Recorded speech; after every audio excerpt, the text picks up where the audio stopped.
What is up everyone, Movie I'm back again with another video, and today is going to be my unwatched movies from my Blu-ray and 4K collection behind me. Now I have done this video before, I think it was about 8 months ago now or something. If you want to see that video, it'll be down below, but I accumulated this big pile of movies. A lot of them were given to me in a free haul by my fiance's brother, and there's a lot of titles in there I wasn't really sure on and stuff. But I said to myself, I am not buying any more movies that I have not seen until I get this big pile watched.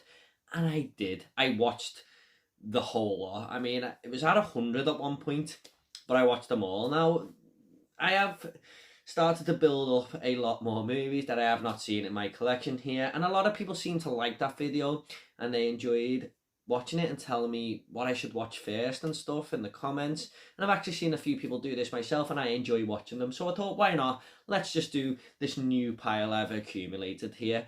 Now I don't want it to get into the hundreds again. I've got about 50 titles here, but I am going to start trying to buy less titles that I haven't seen now and get a few of these watched and get the pile back down. But sometimes you can't help yourself. However, nearly every single one of these titles are ones that interest me. In that last video, there was some there that I just wasn't bothered about and kind of forced myself to watch them. But here I have started to just try and pick up movies that I want to watch, because sometimes you can just see them for really, really cheap and pick it up for the sake of it. But I try not to do that nowadays. I try and just pick up movies that I want to watch and that I am interested in. There is one title in this pile that I just have no interest in whatsoever, but there is a reason I bought it, which I'll get to, later on in the video.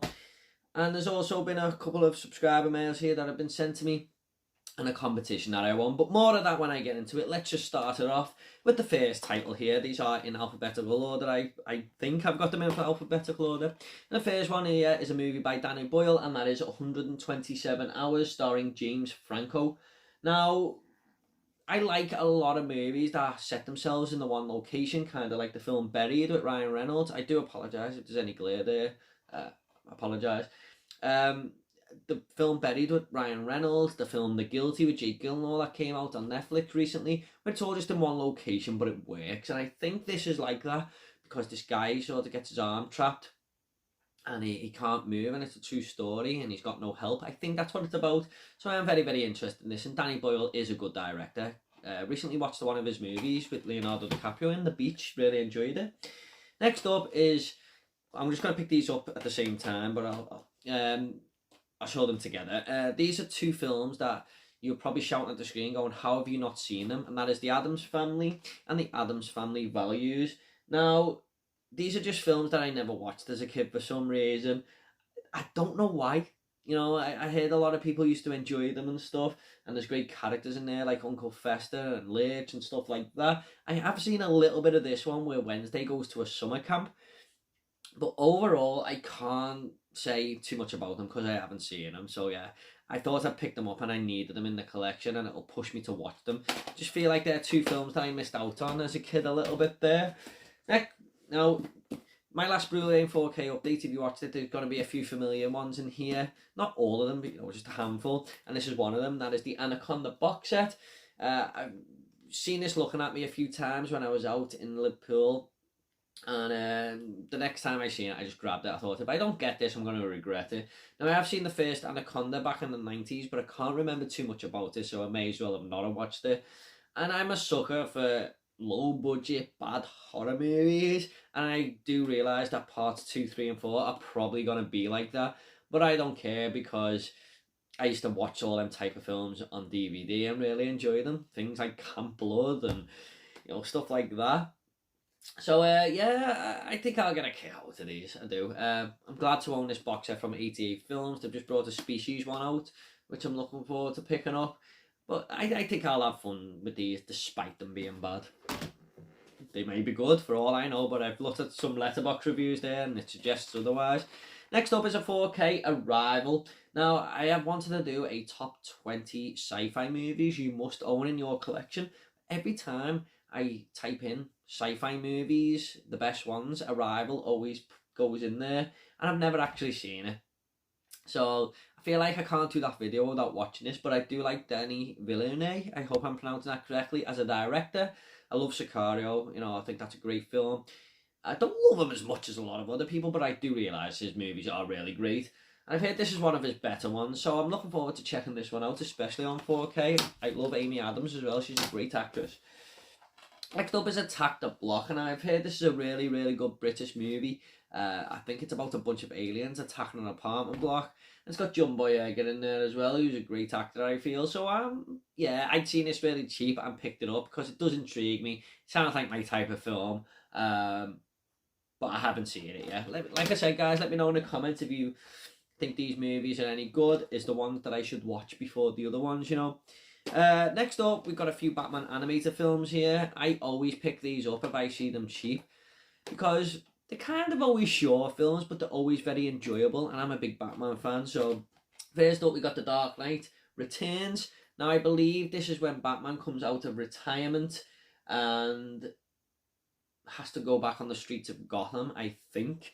And then we've got The Dark Knight Returns Part 2. So, yeah, I've watched Part 2 and 1 of The Long Halloween. I know they sometimes do these in parts, but I think someone said that these kind of go into the Batman vs Superman type storyline, but I don't know. I haven't watched them. All I know is that Batman comes out of retirement. So yeah, looking forward to checking them out. And we also have Batman Bad Blood. Don't really know too much about this one either, but it was a Batman animated movie, quite cheap, so I picked it up. I've actually just recently watched Catwoman Hunted, the newest. It's not a Batman movie, it's about Catwoman, but it's a 2022 film, and I kind of enjoyed it. Kind of in the same vein as them, but starring Catwoman. Next up is a film that was sent to me by my good friend Tom180, Booksmart. I'm really, really sorry, Tom. I know you sent me this a while ago along with another one in here, but I just haven't got round to it yet. However, I've heard this is a really great film, and it does really sound like it's up my street. I think it's two girls who've studied so hard that they go out and just, you know, want to have fun and get drunk and stuff. I think that's what it's about. Like I said, I don't know too much about these films because I haven't seen them. Excuse me. Tom, thank you for sending me that. I'll try and get it watched soon, mate. Next up, we have Big Hero 6. I've heard this is a really fun Disney animated movie. I think it's kind of in the same vein as Ron's Gone Wrong, which I really enjoyed from last year.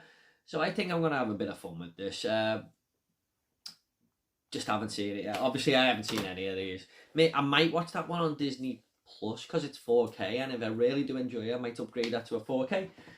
Now, next up is The Bird with the Crystal Plumage from Dario Argento. Now, if you watch my Blu-ray and 4K pickup video, you'll notice that I went through a story why this ripped because of CEX, of course. Yes, this sticker ripped this.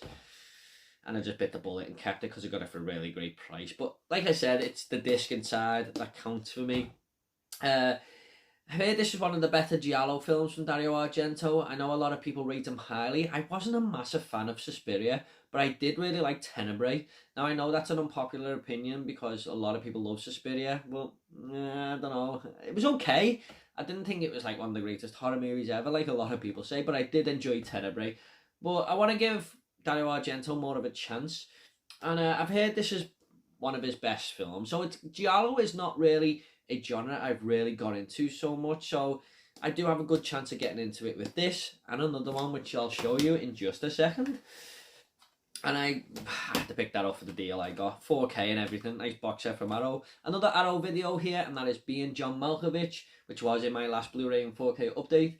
Now, my friend Kyle bangs on about this film all the time, says how good it is, and it's just kind of ahead of its time. It was just a really great movie, and he told me for years and years, and Arrow had a sale on it, and I seen it and thought, you know what, I'm just going to grab this now. I actually really do like John Malkovich, especially in Con Air and the movie In the Line of Fire. So why wouldn't I watch this? You know, I realised in that moment how much I do like him, so I should really pick this up. So yeah, I'm really looking forward to checking this one out. I do think I'm going to enjoy this. There was a VHS chain called Cinema Club years ago, and I'm sure this one was in it. And before you put a movie on, they used to show loads of trailers, and this was one of them. And it always did intrigue me, actually. So next up, we have a box set here from Arrow Video, Children of the Corn. Now, I have watched some of this, if you like. I've watched this one on 4K. I'm not going to lie, I didn't love it. I mainly wanted to watch it because Linda Hamilton was in it. And I bought the box set mainly for that movie. Because my friend Kyle, who I just told you about being John Malkovich, he actually really loves that film. So I thought, you know what, this is a really nice box set from Arrow. I'm going to grab it. But it's these two that I have not seen. I have actually seen Children of the Corn 2, I'm lying there, but I can't remember a damn thing about it. I had it on VHS back in the day. It was one of the very first horror movies I ever owned, but I can't remember a thing about it, so I may as well not have watched it. And we have Children of the Corn 3, Urban Harvest, and a lot of people have told me that this is actually a decent sequel and surprisingly good. So yeah. But what I might do before I watch them is give the first one, another chance, because it seems a shame not to like it, especially with it being on 4K. Maybe I'll like it on a rewatch, but I might just do a little marathon of all three of these films when I go to watch 2 and 3. Next up is Cold Pursuit, starring Liam Neeson. I can take or leave Liam Neeson movies, but I seen this on 4K for a really great price, and I thought, you know what, it's set in like a snowy setting. Liam Neeson, he can be fun with these action films, why not? So I decided to pick it up. It's got average reviews on Letterboxd. But next up is The Cooler, a 101 Films Black Label edition. I love these little box sets they do. Now this came out at the same time as Fargo, I believe, starring William H. Macy, and I absolutely love him in Fargo. But for some reason I didn't watch this back in the day, even though I was a big Fargo fan. But my dad actually used to say it was a really, really good film, and it just slipped my mind. And when these brought it out, 101 Films, and I seen it in HMV, I just went on a whim and picked it up. I thought, you know what, my dad used to say this was good, so why not? It's got William H. Macy in, and the story sounds kind of interesting. I think he's sort of getting his luck up in the casinos a little bit, because he's a very unlucky man, but he starts winning and stuff. And I think he may go too far or something. I don't know, I haven't seen it, but looking forward to checking this one out. Next up is the other Dario Argento film that I own, and that is Deep Red, a film I have never seen, but I have always been intrigued by this poster. I was going to pick it up on the Arrow label ages ago in them window box editions, but it started to go up in price really, and when they announced the 4K, I just pre-ordered it straight away. I've had this for quite a while now. I should really have watched this by now, but my friend John from Mondo Chelovic Movies, whose link I'll leave down below, he said that the best way to go with this is to watch the short version, not the extended cut and stuff, which kind of makes me feel like I'm missing out, but he is definitely persistent on saying that. He says it just runs smoother and everything. Honestly, the shorter version is better. Do you agree with John? If you've seen this, let me know down below. But yeah, like I said, the poster has always intrigued me for this one, and I've heard some people say it's Argento's best. So, looking forward to checking out Deep Red. Now, next up are 2 movies. I won't show them at the same time, but 2 movies that I won in a competition from Criterion and Empire Magazine, and that is The Damned. I won 6 Criterions, and I think 4 of them are in here. This is something to do with Nazis or something. I don't fully know the story, but I did look up a few reviews on Letterboxd, and they have very high scores from what I remember. And I believe it's like a Nazi horror type story, which does intrigue me, so I'm looking forward to checking this one out. I kind of don't know too much about it going in. I think it'll have more of an impact. Next up we have Death in Venice. I think this is like a mystery type film. I could be wrong, but someone in the comments when I picked this up a while ago when I won that competition said it's a really, really great film. But don't know too much about this one either. Like I said, I won them in the competition. Kind of just want to go in blind with them 2 Criterion films, to be honest. Next up is Easy-E. The main reason I picked this up, 1, it was going for a really great price, and 2, my fiance said it's a great film. She used to have a lot of fun with it. Her brother and her sister used to just watch it all the time. It's got Emma Stone in, who I absolutely love. She's one of my favourite actresses working today. And I'm not going to lie, I do have a guilty pleasure for some chick flicks. Bring it on. Mean Girls, I can watch them. I don't even know if it's a chick flick. It might not be, but looking forward to it. I think that'll be a fun 90 minutes. Next up is The Exorcism of Emily Rose. Now, I was watching Spooky Astronauts, Emma, who a lot of you will probably know. She's just hit 100,000 on YouTube. And she said this was an absolutely terrifying film, The Exorcism of Emily Rose. And the next day, after watching that video, I seen it in CEX and just went, yeah, okay. You know, I was influenced to buy it there and then. I've heard a lot of things about this film when it first come out, but I never got round to it. But I love horror. I watch anything horror related, really. So, yeah, that is The Exorcism of Emily Rose. Next up, we have Fighting with My Family. I nearly went to cinema to see this back in 2019, was it? And I just didn't get round to it. But this is a true story about the wrestler. What's her name? Paige. I don't know if that's a real name, Paige, or a wrestling name or whatever. But it's like a WWE film. It's got The Rock in there and stuff. I think this is a true story about her going to make it in the WWE. But Florence Pugh was another big factor in me picking this up. And I've heard a lot of great things about this. A lot of people said it's a great movie. So, yeah, looking forward to Fighting with My Family for sure. I do like true stories. Now, next up is a film that is probably going to be the first one that I watch out of this entire pile. Actually planning on watching this very, very soon because we do have a remake coming in a couple of weeks here to the UK. And I want to watch this and review it on the channel as a horror revisited episode before that new one comes out, and I'll probably review the new one as well. And that is Firestarter, a Stephen King movie that I just haven't seen yet. I do love a lot of Stephen King adaptations. I've heard this is a pretty good one actually, with Drew Barrymore, who can just set things on fire with her mind, which is interesting to me. Kind of a evil superhero child type thing there going on. She might be good, I don't know, I haven't seen the film yet. But this is a really nice addition as well. Now, the fact that the new one was coming out, and I have this Stephen King book with every one of his films in, and I read about this a while ago, because I read the whole book, every single one of his movies. It kind of just was a no-brainer, really. I thought, new one's coming out, I want to watch this before I go and see the new one, so there you go, that's why I picked it up. And that is one that I will be watching very soon.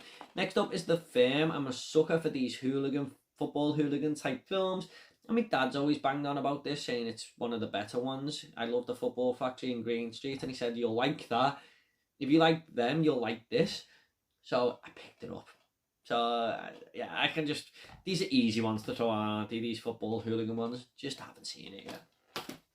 Looking forward to it, though. Next up is a movie called Fracture. I believe this is like a courtroom drama type deal. Which I'm all over, you know, I love when films go into courtrooms and stuff like that. And I just read the back and heard that's what it was about. It had Anthony Hopkins in and Ryan Gosling, and I thought, yeah, I'll have that, thank you very much. And lately, since I picked this up, I've actually seen a few people on Twitter mention this, saying it's a good film. I think it's because it recently came on Netflix. But yeah, looking forward to checking out Fracture. I love a good drama movie lately. I'm really getting into my dramas lately, I really am. I think that is more of a thriller though. Next up is Ghost Stories. I heard great things about this when it come out, and it's got Martin Freeman in. I think it tells 3 different stories, I think. But Martin Freeman is a great actor, isn't he? If you don't think he is, go and watch the first season of Fargo. But yeah, because I heard so many great reviews about this when it first come out, I thought, you know what, I'm just going to grab that. Looking forward to checking this one out. I think it's a British movie. Next up is A Girl Walks Home Alone at Night. What a title that is. Now, my friend Reese from Rio's Positive POV, I'll leave his link down below, he bangs on about this film all the time on Twitter, says it's one of the best vampire films ever and stuff like that. Black and white movie as well, but I think it's made in 2016 or 17. And yeah, the concept just intrigues me. I'll watch it, anything horror related, like I said, but I do believe this is more of a romantic drama with horror in, I believe, but I'm not too sure. But the fact that Reese highly recommended this made me pick it up when I seen it. Next up is Green Book. Now, I've heard so many people recommend this movie to me. I think it was a Best Picture winner. Yeah, Academy Award winner, Best Picture. And I've watched a lot of nominees from this year lately, like King Richard, Minari's coming up in a minute. Spoiler alert. King Richard, Coda, Nightmare Alley and stuff, and I'm really starting to get into these Oscar-nominated films, and I think next year I am definitely going to watch all of the nominees. I was kind of blown away by a few of these, and after I watched all them, I seen Green Book and just thought, yeah, I need to get that. So, yeah, sorry, I just had an itch there. Looking forward to checking this one out. I do really like Viggo Mortensen. Next up is Grown Ups. And Grown Ups too. I've seen these really, really cheap. And I love Adam Sandler, but I've realised I've never actually seen these films. They look fun. Chris Rock in there as well. And the usual gang, Kevin James and stuff. However, everyone said to me this one is good, but this one is absolutely awful. Apart from one person in the comments who said they liked it. But a lot of my friends and stuff said Grown Ups 2 is absolutely terrible. We'll see. We'll see. At least comedies can be easy to watch, can't they? Which will sort of get me through it a little bit more.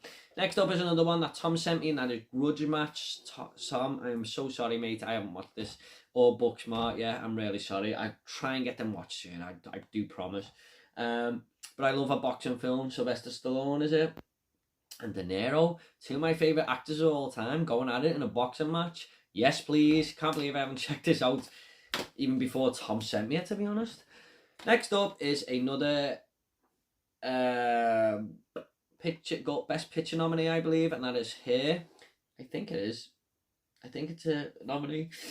Joaquin Phoenix, one of the best actors working today, isn't he? And I believe this is him falling in love with a voice on his cell phone, I believe. So it's kind of advanced technology.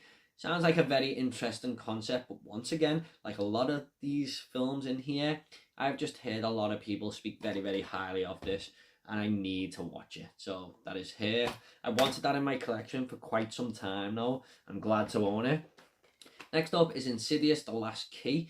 The only one of the franchise I haven't seen. I did enjoy the third one, really, really. You know, I really thought that was an underrated film from Lee Whannell, who also directed The Invisible Man, if you remember. And after the second one being a little bit lackluster, the third one really picked it up. So I will definitely watch this at some point. We've got an Insidious 5 coming out this year, so before then this will be watched, definitely. Looking forward to this. I'm a sucker for horror movies, what can I say? Now, a lot of people might scream at the screen here because this is a very popular franchise and I have only ever watched the first one. Don't own the third, but I have the second here on 4K. And that is John Wick 2. Yes, very, very late to this franchise. I only watched the first one last year, I believe. A lot of people have told me that this is the worst one, and a lot of people have told me that it's the best. Opinions, eh? Who'd have thought it? I did really like the first film. I did. I thought it was awesome. Great fight scenes and stuff like that. And I'm guessing this is going to have more of the same. Absolutely love Keanu Reeves. And I'm sure I'll pick the third one up at some point as well. Next up is another film like here that I've wanted to own in this collection for a very long time. I had here, this, and another one, which I'll show in a minute, on my list for the longest time, and I finally picked all three of them up lately. That is The King of Comedy, starring Robert De Niro, and the fact that this is a Martin Scorsese film, who's one of my favourite directors, and I haven't seen it, it just has to be in the collection, doesn't it? And I have to watch this soon. I've heard it's actually one of his better films. And I think it takes a lot of inspiration. Joker took a lot of inspiration from this and Taxi Driver, which intrigues me even more. Looking forward to checking this out. I love Robert De Niro. Next up is a film sent to me from Leon Talks Film, who I'll leave down below. I done a video on top 10 movies that I have never seen. I'll leave the link to that down below as well if you want to watch that. I made that video. It was a little tag going around in the community, and I put this on it, and Leon watched my video and said, can I send you something? I had an idea it was going to be off that video, and that is Logan. Now, I do like the X-Men franchise. I don't love it or anything, but they are all watchable to me, most of them. X-Men 3, don't know about that. But I've heard this is actually the best X-Men film according to a lot of people, even though it's mainly a Wolverine type movie. I did enjoy X-Men Origins Wolverine, even though lots of people hated that film. I really did like it. I know that might be an unpopular opinion, but I just like the whole farmhouse setting and stuff. And I enjoyed the Wolverine as well from James Mangold, and I think he directs this one. So I'm looking forward to checking this out. But what I really would like to check out, if I do enjoy the film, is the black and white version of it, which is on here, the noir version. But Leon, thank you so much for checking it, sending me this, mate. I'm really sorry I haven't checked it out yet. I think I'm the last person on the planet to not watch this film. Next up is The Long Kiss Goodnight. Heard so many great things about this. Tom, who sent me them other films, recommends this. Cody Leach, who is a big YouTuber, always bangs on about this movie. It's got Samuel L. Jackson in. What more do I want? An action film from the 90s starring Samuel L. Jackson. Yeah, I'm all over that. I believe this takes place at Christmas as well. Arguments for this being a Christmas movie. Can't wait to watch this one. Now, when I said about Hair and the King of Comedy, and another film that I really wanted in the collection for the longest time, this was it, and that is Midnight Run, another Robert De Niro film that I just have not seen yet. When I was talking about my favourite Robert De Niro films on Twitter, a lot of people said, "Where's Midnight Run?" I had to just admit that I'd never seen it. I hadn't really heard too many people talk about it until I made that list. I thought, I better buy this. I've heard it's a great comedy from the 80s, I believe. Is it the 80s? I think it's the 80s. Lots of people say it's like a great comedy with a great duo together in there. So yeah, I am looking forward to this. I think I'll really enjoy that one. Next up is another picture nominee that I gave away before, and that is Minari. Heard great things about this film. A lot of people were saying it could have won Best Picture and stuff. I think it's just about a South Korean family. Is this how? It just says Korean family, sorry. A Korean family who moved to America and they're trying to adjust to life and stuff, and they've got a crazy grandma. That's all I know from what I've read on the back. But it's A24. A24 are slowly becoming, rapidly becoming my favourite, company. They are. I just love the way they put all these unique concepts out there, and this is another one of theirs, so can't wait to watch that one. Like I said, guys, I am looking forward to watching all these movies. They all look good to me. They all look exciting. They all intrigue me. So I haven't just picked anything up off a whim, really. Next up is Need for Speed. It's got Aaron Paul in this, who I love in Breaking Bad. And it's got loads of fast cars. Bit of a match made in heaven. And it's based on a video game. So, yeah, I do think I'm going to enjoy this. I haven't seen any of the Fast and Furious films, though, believe it or not, apart from the first one, so I don't know if it's anything like that.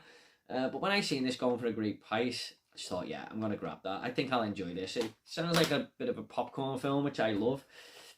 Next up is another one that I won in the Criterion Collection competition, and that is Night of the Hunter. Now, this was the one I was most excited about because I had a horror book years ago, and it just had this picture of this guy with love and hate on each of his fists, and this was this movie, and it always intrigued me. So I'm very, very happy to own this. I think he goes around killing people or something. I don't know too much about it, but I just remember that image with the love and hate, and I've heard this is one of the best horror movies out there. So yeah, looking forward to this one. I do think that's going to be one I kind of have to watch on my own, and get fully invested in it.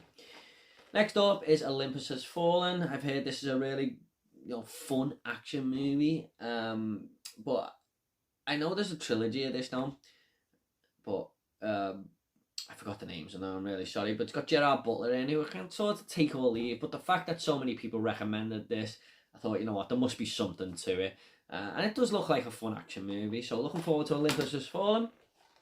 Next up is Promising Young Woman, another Best Picture nominee, and this is the one from 2020, I believe, that really did appeal to me most out of all them, picture nominees. Is it 2019? I think it was 2020.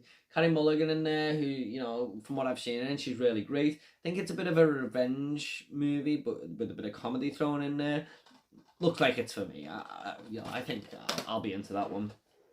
Next up is Super. Now, everyone was going over James Gunn movies when the Suicide Squad come out on YouTube and stuff, and a lot of people said that they really loved this one. It's got Kevin Bacon in there, so yeah, I love Kevin Bacon. I think this is a little bit like Kick-Ass, where they sort of make their own superheroes and stuff and go out there fighting crime, I think. But yeah, I love Kick-Ass, so if it's anything like that, I'll be happy. Next up is Tears of the Sun. Now, I think the guy on Twitter who told me to watch this, his name's Paul. A lot of people talking about best Bruce Willis films, and he recommended this, and he come back to me a week later and said, please watch Tears of the Sun, I want to talk to you about it to you. And I said, look, Paul, I've just bought it. So, Paul, I'll try and get this watched very, very soon. But yeah, Carl from Carlini09, whose channel I'll leave down below as well, he put this in his top 10 Bruce Willis films, I believe. So it must have something to it if people are recommending it to me. So I grabbed it. I do like Bruce Willis, just one of his films I haven't seen.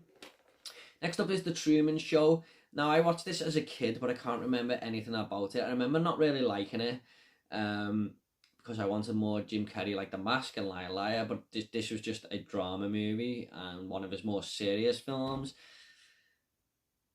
But a lot of people do give this a lot of praise, and I do feel like now as an adult, I will appreciate this a hell of a lot more. When you're a kid, you think you know everything, and you don't. So I can't wait to check out The Truman Show again. Just a few more to go now, guys. Now, this is the film that I don't really have much interest in, but I had to pick it up because it was £1 and it was a steelbook. So yeah, but it's got one of my favourite actors in, Gary Oldman, and that is Tinker Tailor Soldier Spy. And for some reason, I don't know why I've done this, but I looked up the most boringest movies ever, and comes in all the lists. I just had to because of the steelbook. It was just, it would have pissed me off if it didn't for £1. You know, I think you can all understand that. If you want a quick look at that steelbook, there it is. But it just looks like something that's not up my street at all. So this might be one of the last ones I watch on this. Next up is The Uninvited, one that I won from the Criterion competition. I believe this is about a haunted house. It's an old movie. I think it's from 1944. But yeah, I'm a sucker for a haunted house film and horror and stuff. So it was actually a horror competition. The other two I won were Night of the Living Dead and Eraserhead, which I have watched. But this is the last one from that competition that I won. I think I'll enjoy this. But admittedly, I haven't seen too many Criterion movies. Next up is Uncle Peckerhead, which was in my last Blu-ray and 4K update. Now, I seen this going for like £12 in HMV, and I was about to pick it up because I love the cover art. It's a 2020 modern horror that I haven't seen. And then I went in a week later and it had gone down to $5.99. So I just didn't even think. I just grabbed it and thought, yeah, I'm going to get that. And basically, I think he's on the road with this rock band. But if he doesn't have his medicine by 12 o'clock, he turns into this cannibal called Uncle Peckerhead. Which sounds right up my street. So, yeah, I think this might be one that I check out fairly soon. Because my fiance is a big horror fan. And I can see me watching that with her very soon. And next up is a film that I have never showed on the channel because it just arrived today. Thank you to James Millership from Jim Jam Movies, whose link I'll leave down below, for pointing this one out to me. It was going for really cheap on Amazon, and I don't own any Steven Seagal movies that he stars in as the main protagonist in this collection, so I grabbed this without thinking. And that is Under Siege and Under Siege 2. Two movies I have never seen, and I think these are his most popular alongside Hard to Kill. So, yeah, looking forward to it. I think he's like a cook on a ship that gets taken over by terrorists. I don't know what the second one's about, but I think that's what the first one's about. I've been told by James to watch out for a birthday cake scene. Whatever that means. But yeah, I haven't seen too many Steven Seagal films, so looking forward to checking these ones out. Like I said, I've heard they're his most popular ones. And that is it, guys. I hope you all enjoyed this unwatched movies in my collection. Like I said, I'm going to try and whittle this down before I start buying a lot more films that I haven't seen. I'm going to just try and add films to the collection that I have seen so I can get this list whittled down. There will be one or two, though, I'm sure, that I buy that I haven't seen, but there you go. So what ones do you think I should watch first? Maybe you want to leave a little top 3 down below, or one if you want. You know, it's up to you. Is there any that you don't like? Let me know down below and I will get back to every single one of you, I promise. Also, please consider subscribing to this channel. It would really, really help me out, and giving this video a like. I would really, really appreciate it. Well, thanks so much, guys. Take it all easy. And I'll see you all in the next video. Oh, just quickly, if you want to see my full entire Blu-ray collection, that will be in the link down below as well, a recent video I just did. Thanks so much, guys. I'll see you all in the next video.